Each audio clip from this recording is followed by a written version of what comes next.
Mr Speaker, one of the major problems, as we've seen in the last 24 hours, is widespread confusion about the local restrictions. And I don't just mean the Prime Minister not knowing his own rules. Having sat opposite the Prime Minister at PMQs every week, that didn't come as a surprise to me. But let me quote to him the Conservative council leader in Bolton, the Conservative leader. He said this about the government's handling of restrictions: it's breeding resentment. It's become too complex, too complicated. People feel very let down and very frustrated and very forgotten. Mr Speaker, if the Prime Minister doesn't understand the rules and his own council leaders are complaining about mixed messages, how does the Prime Minister expect the rest of the country to understand and follow the rules?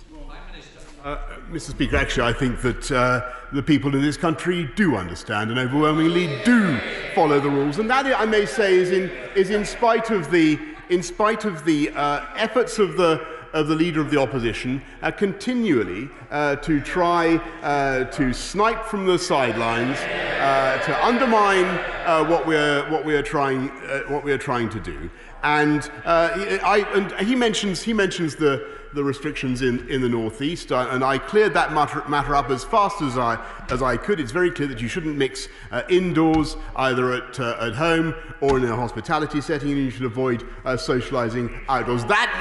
We need to apply that in the North East, because that is where it is spiking. I think people do understand why we're doing that. I think people too do get it. I think people want us to defeat this virus, and they want to see us doing it together, Mr Speaker. And so can I invite him, sometimes he backs the government, sometimes he snipes from the sidelines. Can I ask him to be a little bit consistent, show some support? Let's hear him try and instill some confidence in the British people in the measures that he supports, Mr Speaker.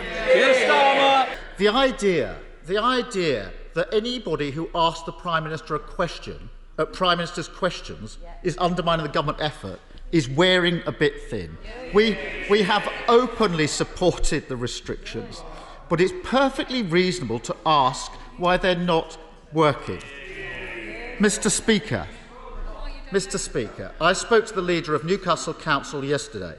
He said the other big problem, apart from government messaging, is the lack of economic support being provided to local communities under restrictions. Newcastle Council indicate that by the end of the year, 10,000 jobs in hospitality will have been lost. Many businesses are forced to stay closed. Prime Minister, but for these extraordinary restrictions, these are viable jobs. These businesses are doing the right thing. Why has the government decided that these jobs aren't worth saving?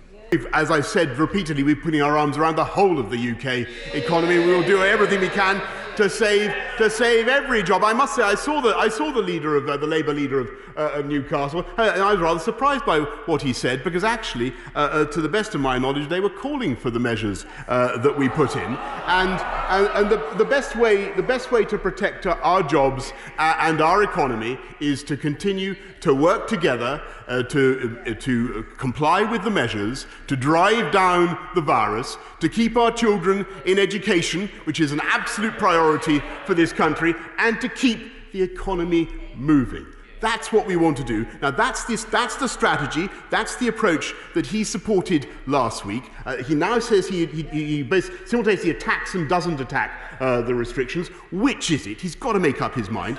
I have concluded, on the basis of advice that I have received, that any amendment to the motion before the House risks giving rise to uncertainty about the decision the House has taken. This then risks decisions which are rightly the responsibility of Parliament, ultimately being determined by the courts. Lack of clarity in such important matters risks undermining the rule of law.